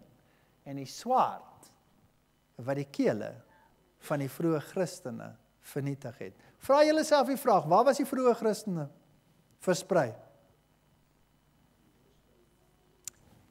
Tot in Afrika, tot in Ethiopië, die Ethiopiër het mos hier in Afrika aangegaan, die hele noorde van Afrika was Christen. Die hele Midde-Ooste, so ver soos Indië, was Christen. Die hele Turkye, dit was Klein-Asië, dis waar Paulus gepreek het, dis waar Efesië is, dis waar Laodicea is, dis waar Thyatira is, daar's waar al die dorpe is, waar Paulus gepreek het. Daai hele gebied was Christen. Wat is daai hele gebied vandag? Islamities. Die hele gebied waar die Christene was, is Islamities. En al wat oorgebly het, was okkulte Christendom in Rome. Dis al wat oorgebly het. En hy's nog steeds daar. En toe kom protestantisme en toe kom bloed, soos mense dit nie kan glo nie. Weet julle wat? Dis myne. Ek was seker ek het hom afgesit en ek het. So, ek is skuldig. Ek wil vir julle wys wat julle nie moet doen nie. The true name of Satan, the Kabbalist says, is Yahweh reversed. Dis wat Albert Pike sê. So, onthou die okkulte wêreld, doen alles agterste voor. Hulle loop agterste voor, praat agterste voor, en hulle backup tapes op hulle musiek is agterste voor, en dan sing hulle, Taxinata, Taxinata, Taxinata, Taxinata, en as jy dit omdraai, is dit, Satan is God. Goed, so, kom ons draai die dinge 'n bietjie om. Hier is die naam Yahweh, kom ons skryf hom agterste voor, en dan dop ons hom onderste bo, en dan druk ons hom bymekaar, en dan is dit die Arabiese letters Allah. Wow! So 'n hoë vrymesselaar sweer trou op die Koran, die negering van Yahweh, die op sy kop draai van Yahweh. Nou wat ek hier sê is 'n gevaarlike ding, en kom ons gaan maar liefs na iets anders toe. Ordo ab Kao is hulle lese. Daar het ek dit afgeneem op een van hulle dokumente, terwyl my vrou die gids besig gehou het. Sy kan dit beter doen as ek. Hier is die hooflosie in Londen, en interessante plek, as jy daarna toe gaan, ons hoef nie dit te kyk nie, hier. The Druids of Britain and Gaul had a deep knowledge concerning the mystery of Isis, die druidiese godsdiens. Het julle geweet, dat al hierdie rocksterre is druides? Het julle geweet? En het julle nog iets geweet? As hulle sing, Dancing with the Devil, Dancing with the Devil, ken julle dit? Ken julle nie daai bands nie? Rollende Klippe, Rolling Stones, en al daai groot name. Hulle is Luciferis en hulle is druides en hulle neem deel aan die druidiese rites. En as hulle daaraan deelneem, dan word hulle geslaan tot ridder. So dit is Sir Mick Jagger, Sir Paul McCartney, Sir, hoe erger hulle is, hoe meer Sir word hulle. Ek hoef nie verder te gaan nie. Nou ja, en daar is die poort, die ingang, en daar is die druidiese ster, jy moet oor hom loop as jy ingaan. Bo is die embleem van die wagters van die ark, en daar is die ark van die verbond, en daar is die chevron, symbool van Lucifer, die cherubs, maar hulle voete het 'n probleem. Wat gaan dan met hulle voete? Is die aanbidding van die bok. Dis Baphomet aanbidding. So kom ons kyk na die suborganisasies. Die ridders van Malta. Freemasons are in the foreground, while the Jesuits and the Knights of Malta are in the background. En al hierdie ridderorders moet gaan na. Ek het hom afgesit. Het julle gesien ek het hom afgesit? Hy is onmoontlik. Ek het hom afgesit, maar hy weier om af te gaan. Daar is hy af. Kan jy sien? Af. Mooi, jy's af. En dan sit ek hom weer af. Nou sing hy. So 'n onmoontlike ding daai. Kom ons gaan verder. The Grand Council of the Sovereign Military Order, headquartered in Rome, these knights of the Papal Caesar control banking, military complexes of the world, they are overseers of Chase Manhattan Bank, ensovoorts. Die hoof van die orde sit in Amerika by die kathedraal van New York. Spelman was die een tydens die oorlogtyd, die huidige een is Edward Egan. En hy is die hoofkardinaal van die Amerikaanse weermag. Dis interessant, né? En die president aanbid hom omtrent. Hier is van die Malter, Pat Buchanan was een, Alan Dulles, so die manne wat die CIA gestig het en wat al hierdie organisasies beheer, is almal ridders van Malta. Cyril Hamilton, Otto van Habsburg, al die groot koppe is hier. Loos, dis die stigters van die Time Warner, van al die groot organisasies in die wêreld, die televisiemaatskappye ensovoorts. Nou ja, selfs Frank Sinatra was 'n orde van Malta ridder. Hier is die Knights of Columbus, hulle is gestig om die politieke stelsel in Amerika te beheer.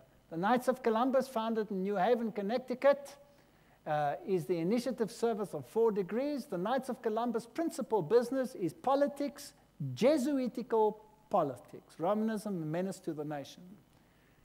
En daar is die ridders van Columbus. Civiltà Cattolica is die hooftydskrif van die Jesuite. En hulle sê fascisme is die stelsel wat hulle onderskraag. En as jy nou kyk na Amerika, is baie vinnig op pad fascisme toe. Opus Dei, nog so 'n ridderorganisasie, jy word 'n leek, kan 'n lid van Opus Dei wees. Jy moet absoluut onderdanig wees aan jou generaal en hy natuurlik absoluut onderdanig aan die Jesuitiese generaal. En jy dra 'n bandjie wat pyn veroorsaak sodat jy die hele tyd herinner word aan wat jou taak is vir die kerk.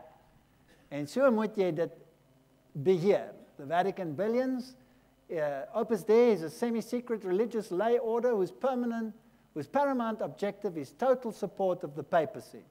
En dis presies wat die Jesuite wil hê.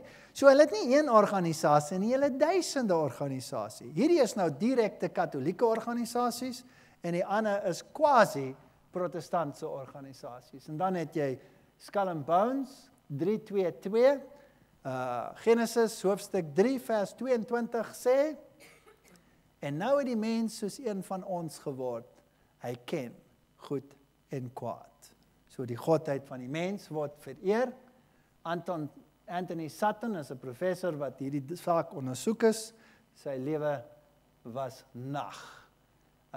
Hy was 'n fellow van die Hoover Instituut en hy het 'n groot studie daarvan gemaak.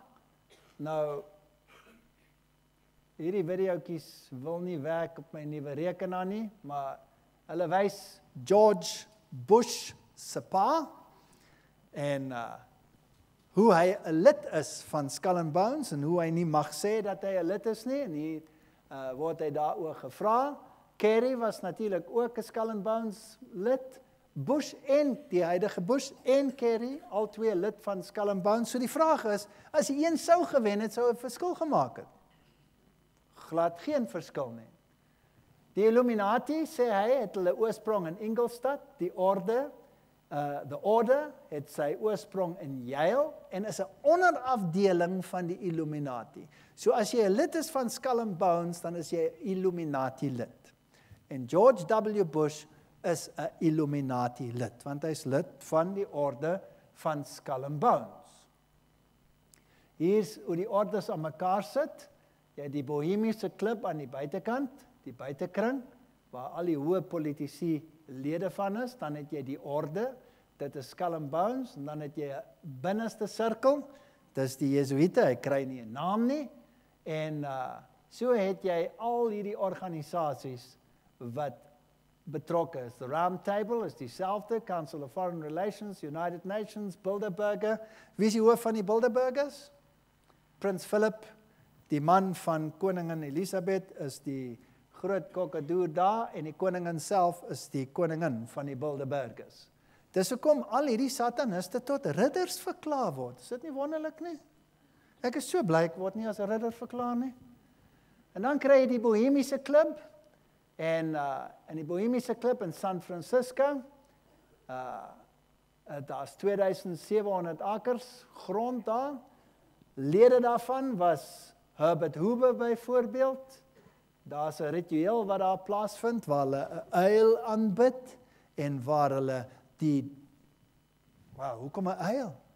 Want die uil sien in duisternis. Die uil is die magiese wyse een. So wie is hy?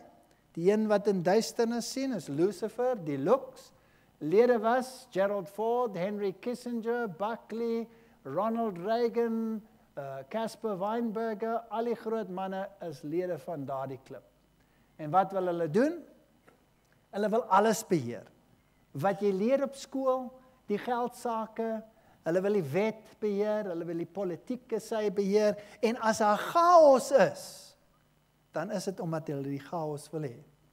En as hulle die wet wil beheer, dan maak hulle die wet sodat die chaos kan heers. As jy anargie wil hê, dan maak jy wette dat jy mense nie mag arresteer as hulle mense doodmaak, hulle karre steel, hulle verkrag, hulle skiet of vir 'n selfoon, en jy maak sulke wette. En dan het jy anargie. En dis hoe hulle dit doen. Die mediese wêreld, jy laat dit in duie stort. Jy laat dit in duie stort. Die godsdienstige wêreld, hulle beheer alles. Die media, alles. Daar is nie links nie, daar is nie regs nie. Jy kan nie kyk en sê ek wil lid wees van die Ku Klux Klan nie, en ek haat die swartes, of jy's 'n swarte en jy's lid van die vrugte van Islam en jy haat die wites, jy word beheer deur dieselfde organisasie.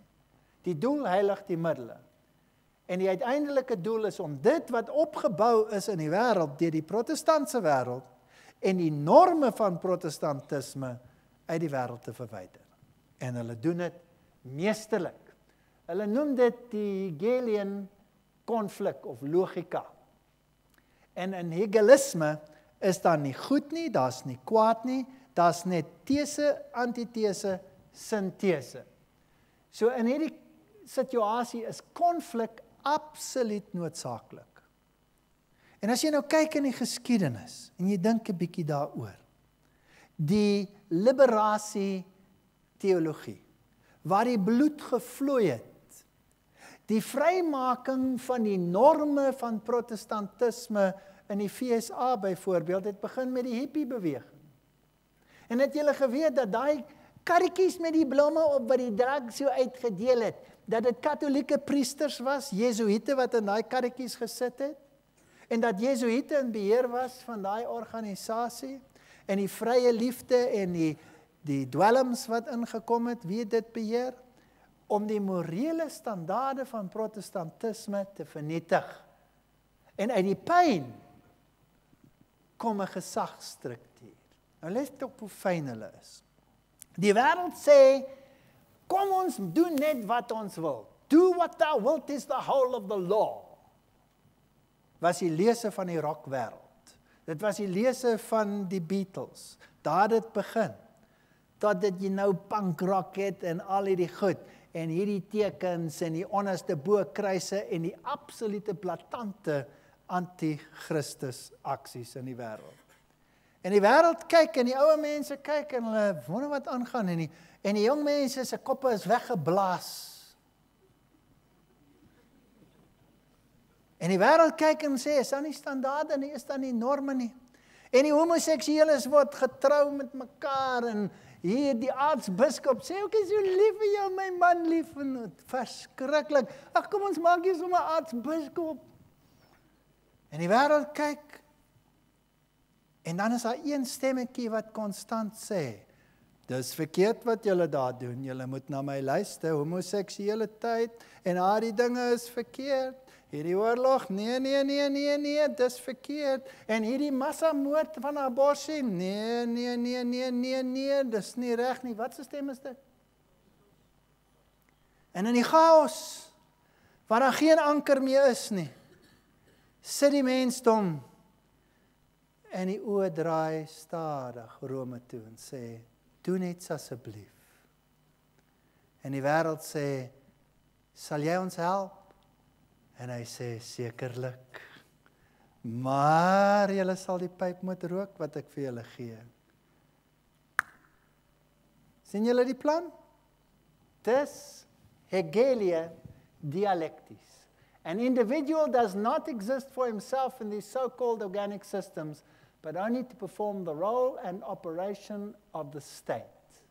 So hier is Hegel en Kant, en hulle het nou die dag in Duitsland 'n Hegel en Kant dag gehad en al die politici in Duitsland het gaan buig voor Hegel en Kant. Luciferisch, verskriklik. Die Bybel sê in Efesiërs 5:8-14, For you were once darkness, but now you are light in the Lord. Live as children of the light, for the fruit of light consists in all goodness, righteousness, and truth, and find out what pleases the Lord. Find out what pleases the Lord. Have nothing to do with the fruitless deeds of darkness, but rather expose them. For it is shameful even to mention what the disobedient do in secret. But everything exposed by the light becomes visible, for it is light that makes everything visible. Die Here sê, ek het niks in die geheim gedoen nie. Wanneer ontmoet hierdie organisasies? Na donker, in geboue sonder vensters. Daar ontmoet hulle. En hulle geheime is so geheim, as jy dit uitklap, mag my tong uit my keel geruk word, mag my keel gesny word van oor tot oor, mag ek opgehang word op die hoogwaterlyn. Daar het hulle gehang net nou die dag, die bankiers, onder die brug in Londen, dood. Masoniese ritueel, hulle te veel gepraat. Die Here sê, toe die hoëpriester hom vra, wat is dit wat jy doen? Die Here sê, ek het niks in die geheim gedoen nie. Vra die mense, ek het niks in die geheim. Toe kry ek klap, omdat hy dit gesê het. Christendom is nie 'n geheime saak nie. Christendom is in die lig. Die Here het gekom om ons individueel te verlos. Nie kollektief nie. Christendom, ware Christendom, is 'n 1-tot-1 verhouding. En hoe nader ek kom aan Christus, hoe nader kom ons ook aan mekaar. Want sy gees word vir ons gegee. 'n kollektiewe godsdiens is nie Christendom nie. En die wette in ons land wat sê, dat almal moet opgelei word en al hierdie godsdienste en al hierdie koortjies en goed van die ander godsdienste moet sing en ken, want ons is almal een, is nie van die Here nie. Daar's net een God. En jy mag nie 'n ander God langs my hê nie, sê daardie God. Reg of verkeerd? So, hierdie dinge kom van hierdie dinge waarvan ek hier gepraat het. En daar agter sit die vyand, wat al hierdie norme en al hierdie pragtige waarhede van die Bybel onder die voete wil vertrap. En mag die Here ons krag gee om te staan vir wat reg is in 'n tyd van geweldige benoudheid. Is daar een hier wat nie weet dat daar 'n ding aan die kom is? Is daar een hier? Staan op. Hier kom 'n ding. Almal kan dit sien. En dit help nie om weg te hardloop nie. Suid-Afrika is in 'n verskriklike toestand. Maar gaan 'n bietjie oorsee. Boetie, hierdie ding is wêreldwyd. Wêreldwyd. En ons kom uiteindelik tot 'n punt. Selfs Islam is by die paus. Mag die Here ons help. Amen.